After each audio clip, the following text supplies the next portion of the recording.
Hello students, कैसे हैं आप लोग। मैं आ चुका हूं एक नए टॉपिक के साथ आप लोगों के सामने। मैं हूं शेख सर और मैं आपको पढ़ाता हूं केमिस्ट्री और आप लोग हैं मेरे विद्यार्थी 11वीं कक्षा के। तो लिख देते हैं इसको फटाफट से, ठीक है। चलो, तो नेक्स्ट टॉपिक है, पिछला टॉपिक मैंने आप लोगों को चलाया था और मैंने आप लोगों को कुछ वर्क दिया था।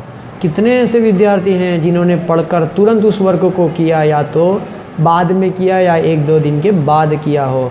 तो मेरा दावा है कि अगर आप लोगों ने तुरंत किया होगा तो आप लोगों को तुरंत आ गया होगा। अगर आप लोगों ने 1-2 दिन छोड़कर पढ़ा होगा या तो थोड़ी देर के बाद पढ़ा होगा तो थियरी आपको फिर से पढ़नी पड़ी होगी।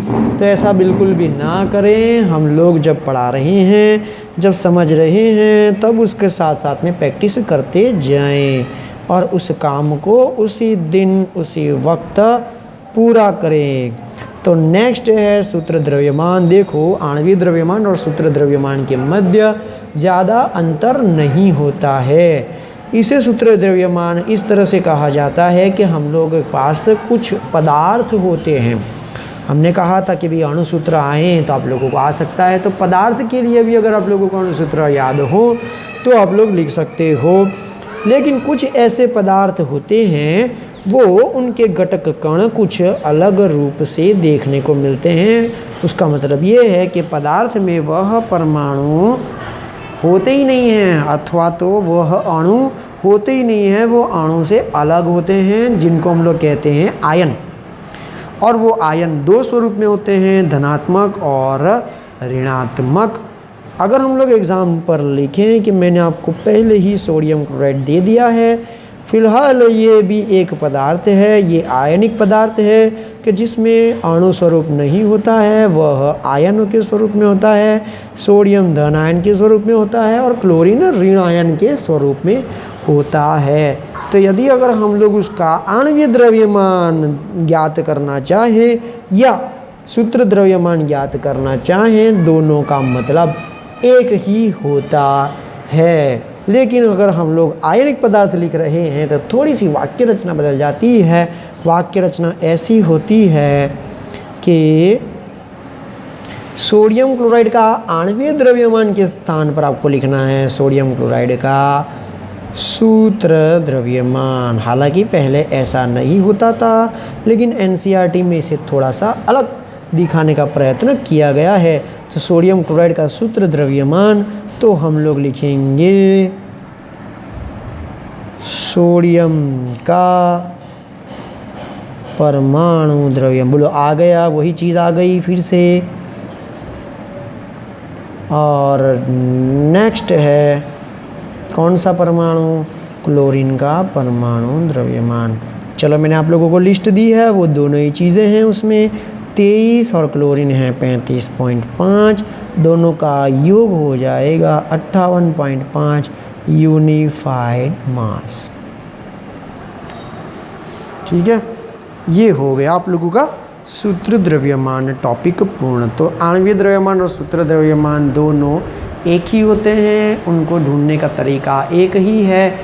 आणविक द्रव्यमान अणु के लिए लिखा जाता है और सूत्र द्रव्यमान आयनों के लिए लिखा जाता है, जो आयनिक पदार्थ में उपस्थित होते हैं। अब मैं नेक्स्ट टॉपिक की बात करने जा रहा हूँ। नेक्स्ट टॉपिक है हमारा 1.8 मोल संकल्पना और मोलर द्रव्यमान।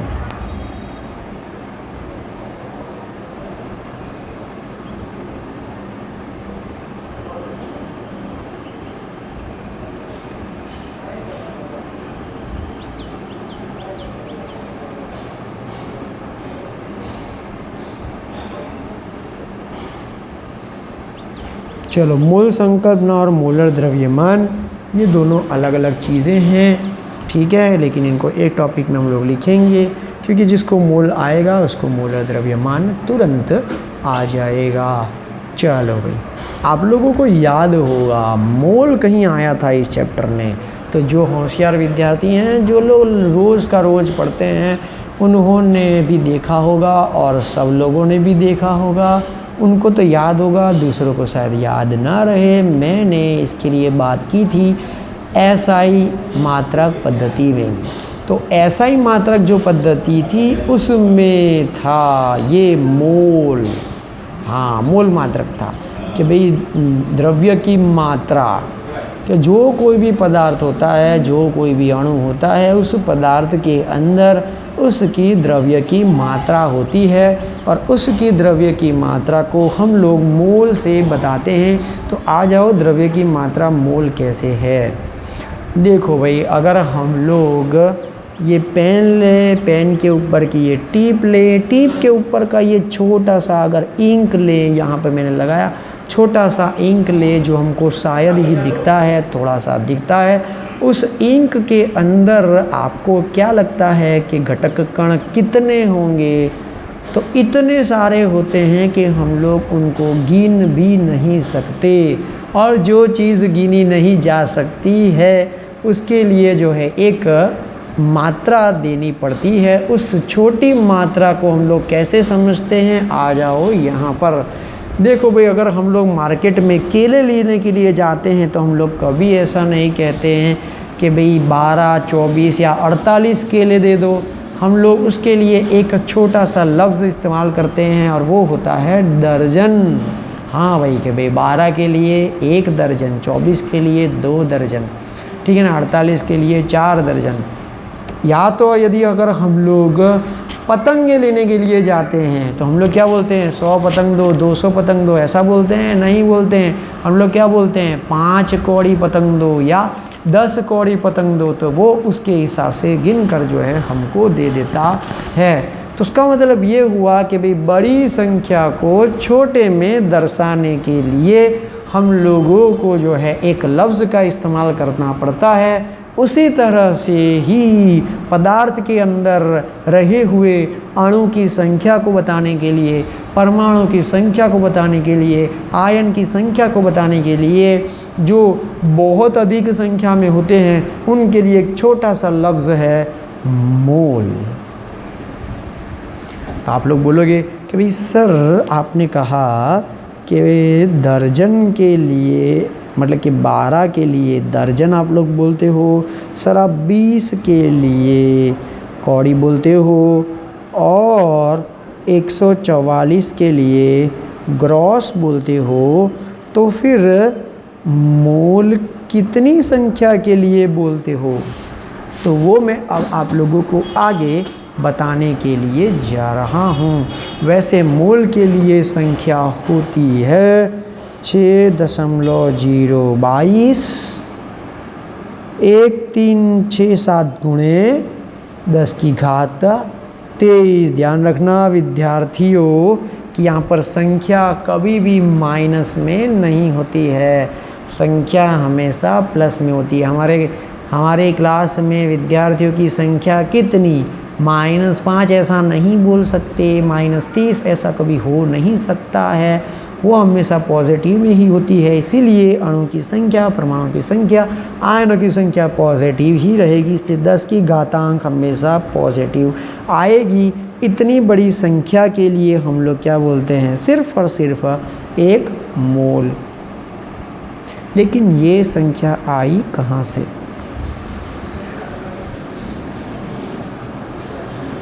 चल, तो वो संख्या कैसे आए इसका उत्तर मैं आप लोगों को दे रहा हूँ।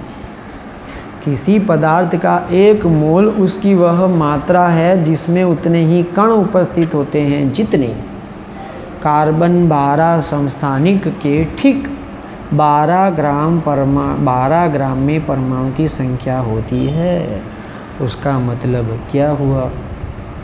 उसका मतलब ये हुआ कि भाई हम लोगों को लेना है 12 ग्राम कार्बन, जो 12 समस्थानिक वाला है वो लेना है। यदि हम लोग 12 कार्बन के 12 ग्राम लेते हैं और उनके अंदर जो अणु की संख्या है, जो परमाणु की संख्या है, वही 1 मोल के बराबर होती है। आप लोग बोलोगे कि सर 12 ग्राम के अंदर हमको परमाणु की संख्या इतनी है, वो कैसे पता चला? तो वो मैं अभी आप लोगों को बताने जा रहा हूँ। कैसे? वो मैं आपको बता रहा हूँ कि यदि 12 ग्राम के अंदर बात है तो पहले हम लोग एक काम करते हैं। 1 ग्राम यदि हम लोग 12 कार्बन ले तो उसके अंदर हम लोग मतलब कि उसके अंदर हम लोग कितने परमाणु देख सकते हैं? तो उसके लिए आपको एक काम करना पड़ेगा। क्या काम करना है? तो ये काम करना है कि हम लोग द्रव्यमान स्पेक्ट्रोस्कोपी मास स्पेक्ट्रोस्कोप से हम लोगों को उसका द्रव्यमान ज्ञात करना है। मास स्पेक्ट्रोस्कोप, ठीक है ना? तो मास स्पेक्ट्रोस्कोप या मास स्पेक्ट्रोमीटर, मास स्पेक्ट्रोमीटर उस साधन से हम लोगों को पहले एक काम करना पड़ेगा कि भाई यदि हम लोग एक कार्बन परमाणु लें तो उसका द्रव्यमान कितना होगा। तो इस मास स्पेक्ट्रोमीटर से हम लोग क्या करते हैं? इस मास स्पेक्ट्रोमीटर से हम लोग ये करते हैं कि एक कार्बन परमाणु का द्रव्यमान ज्ञात किया और वो मिला 1.992648 × 10⁻³ ग्राम। ये द्रव्यमान किसका है? एक कार्बन परमाणु का यह द्रव्यमान है। तो हम लोग इसका उल्टा ऐसा लिख सकते हैं कि 1.992648 × 10⁻³ ग्राम होता है। तो एक कार्बन परमाणु होता है। तो कार्बन परमाणु की संख्या कितनी हुई? 1, ठीक है ना? तो अब हम लोग बात करेंगे कि भाई हम लोगों ने क्या कहा कि हम लोग तो 12 कार्बन लेते हैं। कितने ग्राम लेते हैं? 12 कार्बन के 12 ग्राम लेते हैं। तो उसी तरह से ही हम लोग अब क्या करेंगे भाई, एक परमाणु के लिए उसका द्रव्यमान इतना है, अर्थात इतने ग्राम के लिए परमाणु की संख्या 1 है। इतने ग्राम परमाणु के लिए उसकी संख्या 1 है। तो यदि हम लोग 12 ग्राम कार्बन परमाणु लें तो कितनी होगी? तो हमको लिखना पड़ेगा 12 × 1 संख्या बटे 1.99248 × 10⁻23। तो आंसर मिलेगा 6.022 × 1367 × 10⁻23। तो कितने परमाणु मिले? इतने परमाणु हमको प्राप्त हुए। ठीक है? हाँ भाई, तो हम लोग कहाँ थे? तो हमने कहा कि क्या कहा कि हम लोगों को यदि 1 मोल चाहिए तो 1 मोल की संख्या ये कैसे आई? तो हमने कहा कि भाई 1 मोल किसके बराबर है? तो 1 मोल 12 ग्राम कार्बन के बराबर होता है। ओके, तो यहाँ पर भी क्या होगा? 1 मोल हमको मिलेगा। वो 1 मोल क्या है? संख्या है। एक क्या है? संख्या है। तो भाई संख्या के लिए हम लोग यहाँ पर क्या कर रहे हैं कि भाई द्रव्य की मात्रा अर्थात संख्या कितनी है, उसके अंदर रहे हुए परमाणु अणु की संख्या कितनी है। तो हम लोगों ने कहा कि भाई क्या कहा कि भाई 1 मोल अर्थात कितना ग्राम होगा? 12 ग्राम। तो 12 ग्राम में कितने मोल होते हैं? 1 मोल होते हैं। ठीक है ना? तो अब मास स्पेक्ट्रोमीटर से हमको उसका द्रव्यमान कितना मिला?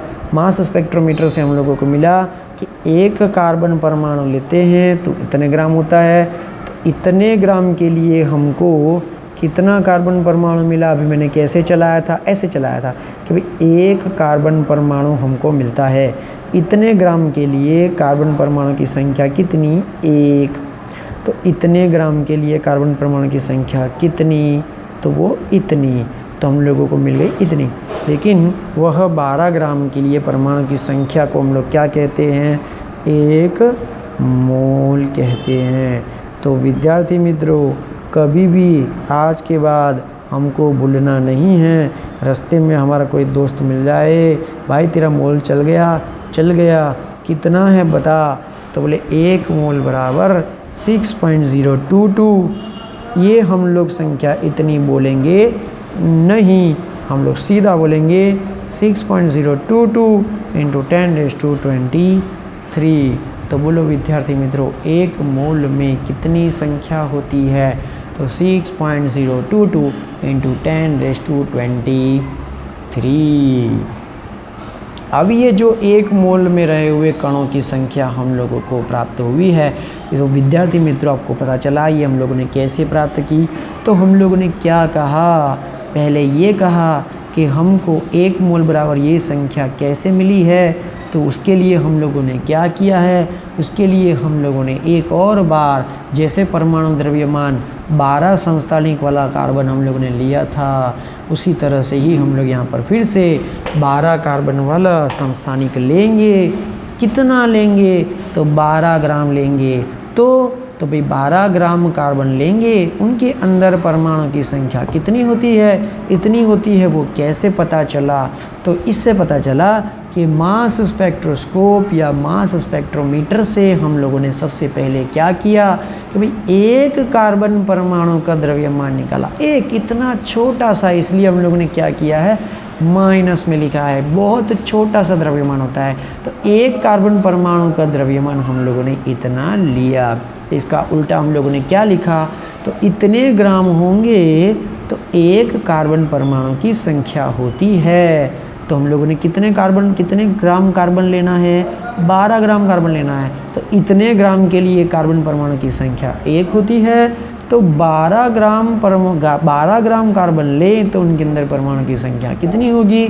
इतनी होगी। अब 12 ग्राम किसके बराबर है? 1 मोल के बराबर है। अर्थात ये संख्या भी किसके बराबर हो गई? 1 मोल के बराबर हो जाती है।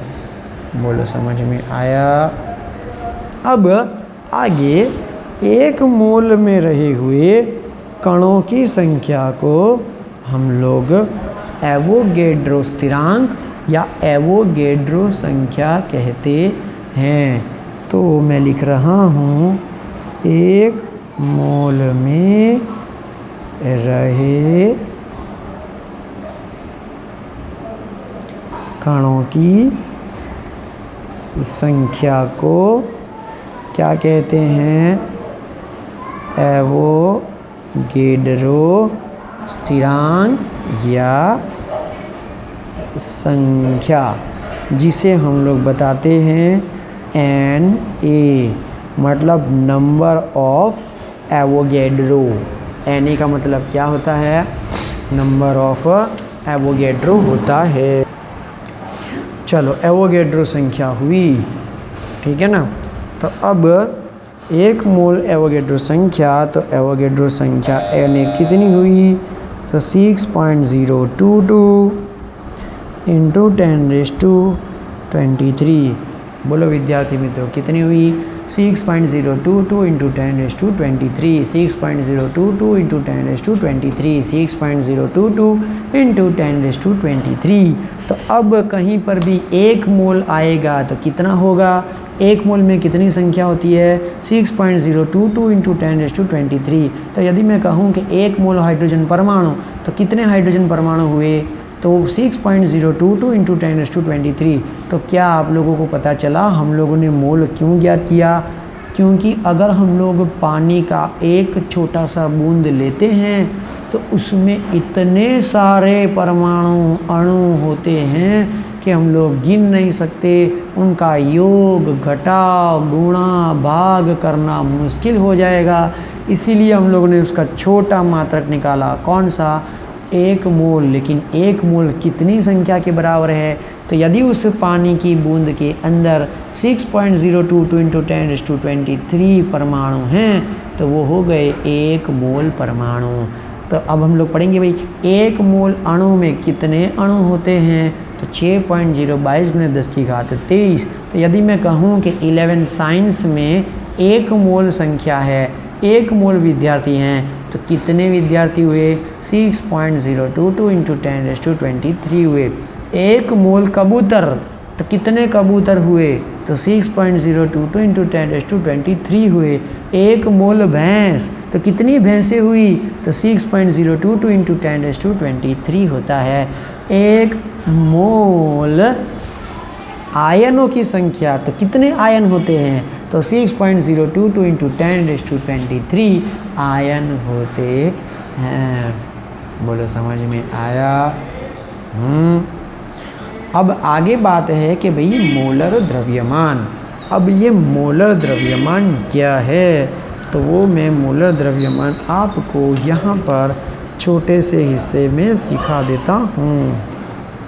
तो हम लोग देख रहे हैं मोलर द्रव्यमान। चलो, मोलर द्रव्यमान क्या है कि किसी पदार्थ के एक मोल के ग्राम में व्यक्त द्रव्यमान को उसका मोलर द्रव्यमान कहते हैं। मतलब कि हम लोग क्या करेंगे, उसके एक मोल को किसके बराबर कर देंगे, उसके व्यक्त आणविक द्रव्यमान के बराबर कह देंगे, तो वही क्या हो जाएगा, मोलर द्रव्यमान।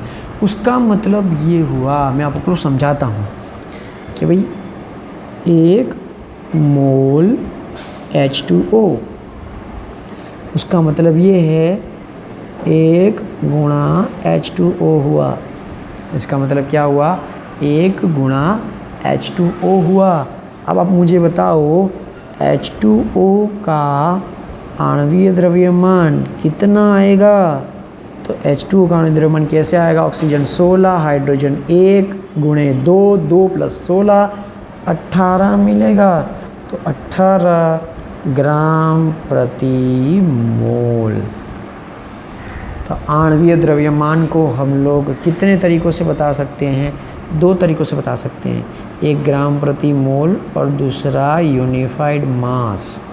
जब हम लोग सवाल हल करेंगे तो हम लोगों को ग्राम प्रति मोल लिखना होगा, क्योंकि हम लोग जो भी सवाल करेंगे उसके लिए हमेशा अणु या अणु की संख्या, परमाणु की संख्या, आयन की संख्या हमेशा एक मोल में ही लेनी होती है।